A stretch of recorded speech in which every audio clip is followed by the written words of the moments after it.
తులారాశి. ఈ రాశి వారికి ఈరోజు కొంత కలిసి వచ్చినట్టుగానే చెప్పుకోవచ్చును. పనుల్లోపట వేగం పెరుగుతూ ఉంటుంది. మీకు మంచి ఫలితాలు వస్తాయి. మిత్రుల ద్వారా సహకారము అందుతూ ఉంటుంది. కుటుంబ సభ్యుల యొక్క సహకారం కూడా మీకు ఉంటుంది. ఉద్యోగ ప్రయత్నాలు ఫలిస్తాయి. వ్యాపారులకు ఆశించినంత కాకపోయినా కొంత లాభాలు మాత్రం వస్తాయి. నూతన వ్యాపార అవకాశాలు కూడా మీ ముందుకు వస్తాయి.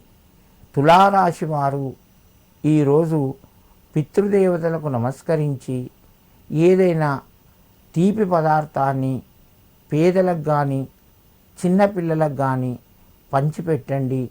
మీకు మరింత కలిసి వస్తుంది. శుభయోగం కలుగుతూ ఉంటుంది.